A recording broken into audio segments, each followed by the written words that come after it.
Hi guys, welcome to Early Years Matters TV. On this channel, we focus on everything early childhood related. If these are the kind of things you're looking forward, you have to do subscribe, and not just subscribe.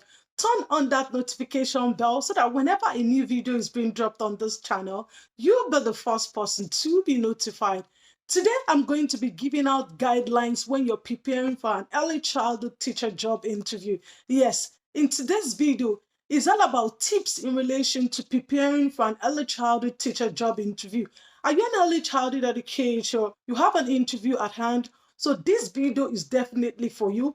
Or you're an emergent early childhood educator, you're just out of college and you're applying for jobs. This video is for you in relation to helping you to prepare when you're being called for that interview. Congratulations if you have that date for the job interview. And I know it comes with preparation, you're prepping, sometimes anxiety kicks in, you're being nervous. Relax, I'm here to help you. So the first tip is in relation to your mode of dressing. On the day of the interview, it's important that you dress smartly. Yes, think of the job you're applying for. Early childhood educator, early childhood teacher, nursery teacher, kindergarten teacher. So look at it, requires being professional. And this will have implication in relation to your dressing. So it's important that you dress appropriately when you're going for a job interview. Don't wear something that is too tight. Don't wear something that is revealing. All of this is important. Like the saying, first impression lasts longer. Yes, you're meeting your future employer and they start by judging you from the moment you step into their organization. So your dressing is part of it as well. So make sure that you dress appropriately, wear clothes that are revealing, that compose yourself. This is really important. It requires you taking days to prep, to look at your wardrobe. Okay, what clothes suits this job interview that you're going for? So the first tip is in relation to your mode of dressing. So the second tip is in relation to where you're going to. It's important that you go a day before or a few days before to know where you're going to. Don't assume, yes, of course, I know where I'm going to, is just down the road. Even though it's still down the road, you need to go ahead before the actual day to go and see what the environment looks like. This is going to even help you in one of the questions they might ask you, that what do you know about us? And then you might talk about, okay, what you've observed from the environment. And you can see that this will definitely give you a edge above other candidates. So it's important that you go ahead before time to see where is this place. Even though if you check your Google Maps, oh, it's just 10 minutes or 20 minutes, don't rely on Google Maps there before yourself beforehand, so at least you know the place, and then you know the environment, and then it will give you time on the day when you're going. Okay, at least it's going to take me 20 minutes. Okay, I will leave home 40 minutes before time. The next tip is arrive on time. This is important.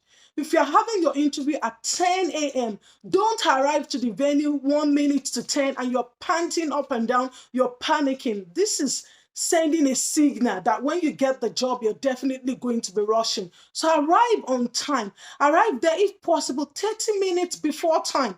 20 minutes before time, and then you can relax. You can be in your car, relax to compose yourself. This is important. So give room, give time ahead. If your interview is on at 9 o'clock, don't arrive there 1 minute to 1 and say, oh, I have an interview for 9 a.m. It doesn't speak well of you. So arrive before time. This is important. Give yourself plenty of time.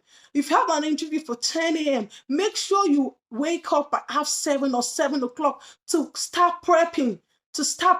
Have your shower, have your breakfast, dress up. You have a little bit of time to even relax before you start your journey for the day. So it's important to arrive there before time. Take note of this tip as well. All right. Another tip is when you're having the interview, facial expression matters a lot. Yes, I know you're at that state that you're nervous. You're like, oh, just get me out of here. Whatever question they want to ask me, just ask me and let me go. Facial expression is important. When you maintain facial expression, it shows that you're communicating with your future employer. You're on the same pace with them. So facial expression is important. Your eye contact, your posture, your hand gestures says a lot about you. If they're asking you a question, don't look elsewhere. It shows you're not interested. If somebody is asking you a question, tell me about yourself, and then you're looking elsewhere, it shows you're not interested in the job that you've applied for. So facial expression is important during the interview. Eye contact, your posture is important. You can't be having an interview and you're crossing your legs. It's sending a signal, I don't care. Or you're folding your arms. You can't do that. You sit properly, chin up, and then it shows that you're ready for the interview. So take note of this tip as well. The next tip is when you're being asked a question, use life experience. This is important.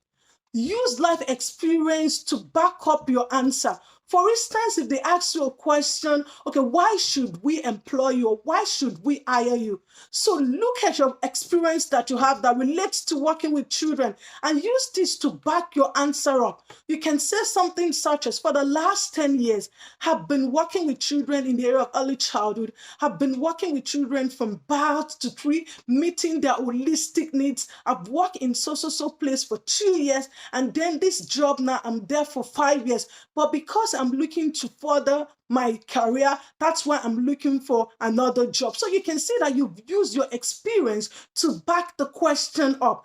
Don't just say, when they ask you questions such as, why should we hire you? Don't just say, well, I think I'm the best candidate. Yes, you're the best candidate, but why are you the best candidate? What is that thing that makes you stand out that others don't have, that will make your future employer to consider you that this is the person that we want? So please take note of this tip as well. And lastly, it's important that you take any materials that is relevant to the job that you've applied for. Yes, for instance, if you've applied for an early childhood educator position, bring any portfolio that shows your work with children. For instance, if you've organized an event with children, bring this with you, show it to your future employer. For instance, if they ask you the question again, why should we hire you? You can just bring out the portfolio and say, okay, this is what I've done. I've organized 5 events in relation to working with children. I organized one in 2022, 2023, 2021. So you can see that this is where we talk about show and tell. You're not just telling them, well, I'm the best candidate. Why are you the best candidate? Show them what you've got to show that you're the best candidate. Any events that you've organized, any qualifications that you have, and you can show to your future employer, then it shows that you're ready for the job. It shows that you have the best for this job. I hope you've taken note of all the tips that I've given in relation to when you're prepping for the job interview of an early childhood educator. If you want more of this tip on this channel, what do you have to do? Subscribe. And not just subscribe, turn on that notification bell so that whenever a new video is being dropped on this channel, you'll be the first person to be notified. Until I come your way next time, stay safe and mind yourselves for now. Bye.